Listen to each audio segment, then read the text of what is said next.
नमस्कार दोस्तों। जो आईटीआई सेकेंड ईयर एग्जाम के लिए सीबीटी एग्जाम के लिए जो एमसीक्यू सीरीज चला रहे हैं उसमें आज का वीडियो नंबर 10 है। तो इस वीडियो का पहला क्वेश्चन आपके सामने आइए देखते हैं क्या दिया है। परिवर्तित दिया क्या है, परिवर्तित गति पर उच्च प्रारंभिक टार्क प्रदान करने के लिए किस प्रकार की मोटर का उपयोग किया जाता है। देखिए ना क्या दिया है, high starting torque variable speed. पहले नंबर तो जो 3 फेज इंडक्शन मोटर है वह कांस्टेंट स्पीड वाली होती है, लेकिन अब आपको वेरिएबल करना है तो एफिशिएंसी थोड़ी घट जाती है, कम हो जाती है, वेरिएबल हो सकती है। अब वो भी कैसे, तो अलग से एक्सटर्नल रेजिस्टेंस स्लिप रिंग लगा के हम लोग कर देते हैं, तो स्पीड वेरिएबल कर देते हैं, तो स्पीड वेरिएबल भी। और दूसरा बात कि स्टार्टिंग टार्क हाई तो टार्क रेजिस्टेंस पर निर्भर करता है, तो रेजिस्टेंस ऐड करके और टार्क को बढ़ाई जा सकती है। तो स्टार्टिंग टार्क हाई, तो स्लिप रिंग इंडक्शन मोटर जो होता है ना उसमें स्टार्टिंग टार्क हाई होती है, तो स्टार्टिंग टार्क हाई दिया है ना, स्टार्टिंग टार्क वेरिएबल स्पीड भी दिया है और हाई स्टार्टिंग टार्क दिया है, तो एक ही मोटर है। 3 phase slip ring induction motor is right answer. एकदम यही एक मोटर है कि जिसमें स्टार्टिंग टार्क हाई, क्यों, क्योंकि इसमें अलग से रेजिस्टेंस लगाने की व्यवस्था की गई होती है। इसको वाउंड रोटर भी कहते हैं, तो वाउंड टाइप मोटर भी स्लिप रिंग इंडक्शन मोटर को कहते हैं। इसका स्टार्टिंग टार्क हाई होता है। आगे आते हैं कि एसी इंडक्शन मोटर में बालाघूर्ण और स्लिप के बीच क्या संबंध है। तो देखिए जो इसका कैरेक्टरिस्टिक्स, 3 फेज इंडक्शन मोटर का जो कैरेक्टरिस्टिक्स होता है ना, 3 फेज इंडक्शन मोटर का जो कैरेक्टरिस्टिक्स होता है वो कुछ ऐसे होता है। अब यहाँ पर क्या होता है कि जो स्लिप होता है एस कमान वो जीरो, यहाँ पर एस कमान 1 होता है, यहाँ पर स्लिप यानी इधर स्लिप बढ़ता है, स्पीड उधर यहाँ सिंक्रोनस स्पीड होता है, मतलब इधर स्पीड बढ़ता है, स्पीड उधर बढ़ता है, स्लिप इधर बढ़ता है। और यह क्या है, ये टार्क को डिनोट करता है, टार्क को। और ये क्या है, यह मैक्सिमम टार्क है। यहाँ पर ये जो स्लिप का मान है मैक्सिमम टार्क है। पढ़ेंगे करेक्टिव तो बहुत कुछ जानेंगे। तो अब देखिए इसको हम लोग कहते हैं स्टेबल रीजन चाहे ऑपरेटिंग रीजन, ये क्या है स्टार्टिंग रीजन। तो इसमें स्टार्टिंग रीजन की बात नहीं किया है, तो मतलब स्टेबल रीजन की बात करेंगे। तो यहाँ पर जो टार्क होता है वह स्लिप के अनुक्रमानुपाती होता है। जो टार्क, जैसे क्या होगा, स्लिप घट रहा है तो टार्क घट रहा है। अगर इधर आएंगे तो स्लिप जैसे देखिए इधर स्लिप बढ़ता है, तो जैसे जैसे स्लिप बढ़ेगा वैसे वैसे टार्क बढ़ रहा है, तो अनुक्रमानुपाती। तो पहला कि स्लिप इंक्रीज और टार्क डिक्रीज, ये गलत है। स्लिप इंक्रीज टार्क इंक्रीज ये सही है, बी ऑप्शन सही है। स्लिप देखिए ना, इधर आइए आप, यहाँ स्लिप जीरो है, अब जीरो से इधर आइए तो इधर आएंगे तो स्लिप बढ़ रहा है और टार्क भी बढ़ते चला जा रहा है, अनुक्रमानुपाती है भी। इधर आएंगे तो टार्क भी बढ़ेगा और स्लिप भी बढ़ रहा है, इधर स्लिप भी बढ़ रहा है और टार्क भी ऊपर बढ़ते चला जा रहा है, तो टार्क बढ़ेगा स्लिप बढ़ेगा। ये क्या है, स्टेबल रीजन है। स्टार्टिंग रीजन ही है, स्टार्टिंग रीजन की बात नहीं किया है। स्टार्टिंग रीजन का बात करता तो एक दूसरे के व्युत्क्रमानुपाती होता, तो स्टार्टिंग रीजन बोला नहीं है, इसलिए स्लिप इंक्रीज करेंगे तो टार्क इंक्रीज होगा।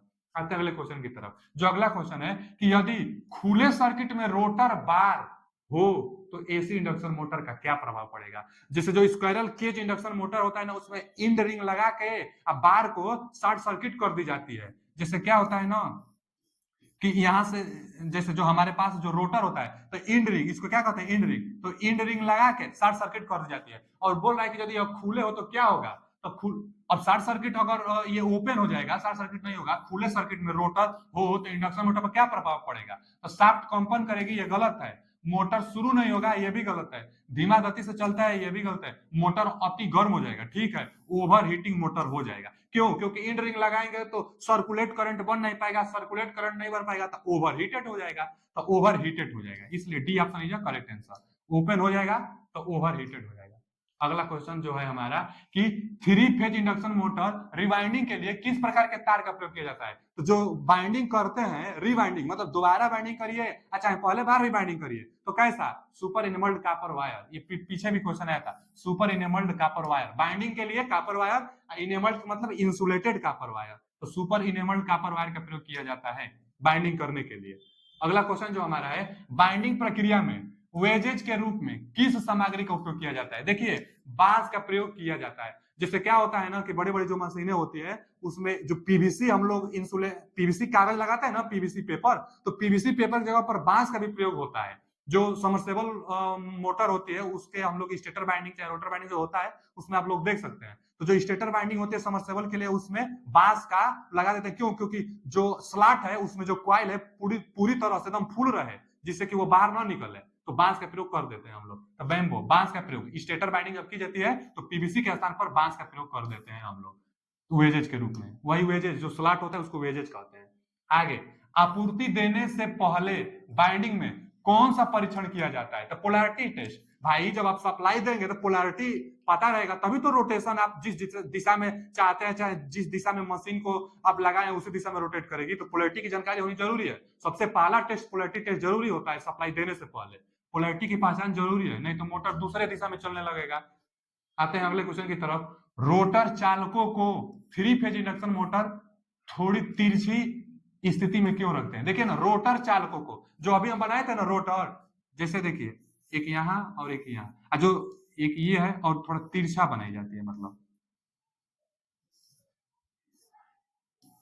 जैसे क्या होता है ना कि जो बार बनाई जाती है ना तिरछा, तिरछा क्यों बनाई जाती है? तो मैग्नेटिक लॉकिंग की समस्या आ जाती है। तो मैग्नेटिक लॉक हो जाएगी तो हम लोग का जो मोटर है घूम ही नहीं पाएगा, रोटेट नहीं कर पाएगा। और रोटर रोटेट करना चाहिए ना, तो रोटर लॉक ना हो पाए। मैग्नेटिक स्टेटर के मैग्नेटिक फील्ड से और रोटर के मैग्नेटिक फील्ड एक दूसरे को लॉक न कर सके, इसलिए तिरछा बना देते हैं। तिरछा बनाने से क्या होगा? मैग्नेटिक फील्ड एक समान रूप से चारों तरफ रहेगा, जिससे लॉक नहीं हो पाएगी। तो क्या बोला है कि रोटर चालकों को 3 फेज मोटर में थोड़ी तिरछा क्यों रखा जाता है?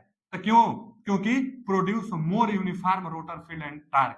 मतलब यूनिफॉर्म क्या दिया है कि एक समान रूप से मैग्नेटिक फील्ड बना सके, इसलिए तिरछा, क्योंकि मैग्नेटिक लॉक ना हो पाए। तो मैग्नेटिक लॉक ना हो पाए, एक समान रूप से मैग्नेटिक फील्ड बना सके, अधिक समान रोटर क्षेत्र और बलागुण उत्पन्न कर सके। अब दिया है कि रोटर की गति को स्थिर बनाने के लिए, स्टेलस को कम करने के लिए, अधिकतम फ्लक्स उत्पन्न करने के लिए। गलत है, एक समान यूनिफॉर्म मैग्नेटिक फील्ड बनाने के लिए, जिससे मैग्नेटिक लॉक न हो पाए। आते हैं अगले क्वेश्चन की तरफ। 3 फेज इंडक्शन मोटर में नो लोड टेस्ट से कौन सी हानि होती है? देखिए 2 ही टेस्ट होता है।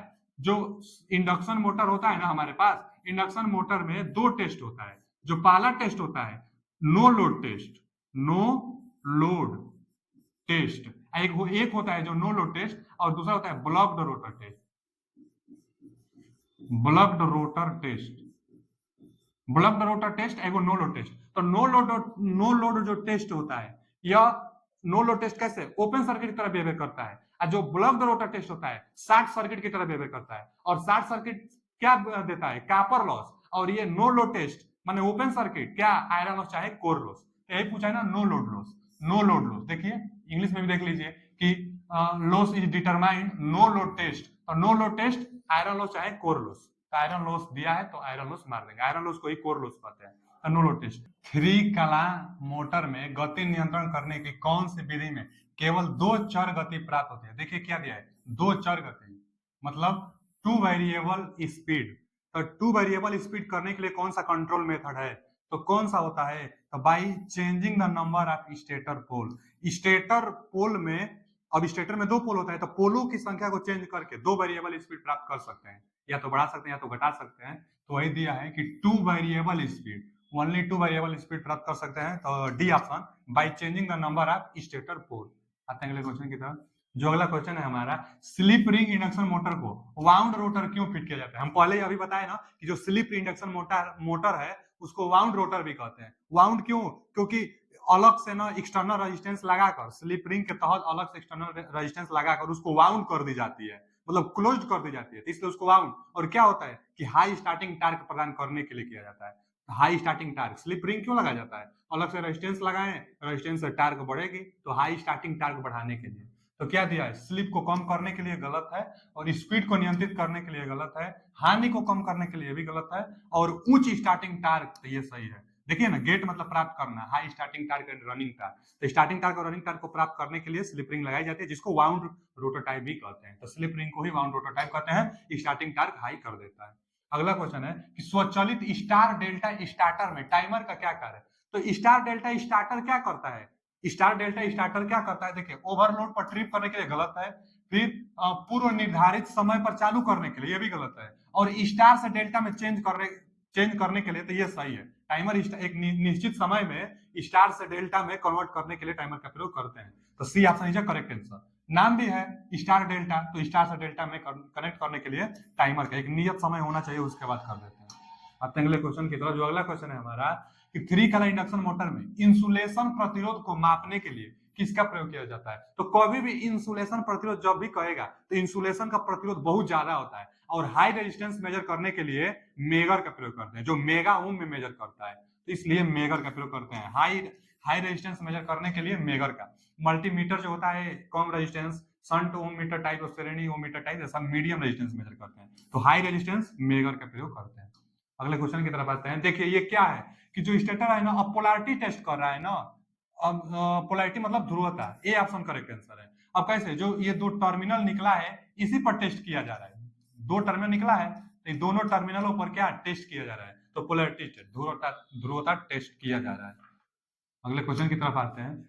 अगला क्वेश्चन है कि थ्री फेज इंडक्शन मोटर में प्रारंभिक करंट क्या होता है? तो देखिए ना, थ्री फेज इंडक्शन मोटर में जो प्रारंभिक करंट होता है 5 से 6 गुना ज्यादा हो जाता है। तो 5 से 6 गुना, डी ऑप्शन में दिया है, D option is right answer. पूर्ण भार धारा का 5 से 6 गुना थ्री फेज इंडक्शन मोटर का स्टार्टिंग करंट होता है, 5 से 6 गुना। और रनिंग जो होता है ना, तो एचपी का 1.5 गुना होता है थ्री फेज में और 6 गुना होता है सिंगल फेज इंडक्शन मोटर में।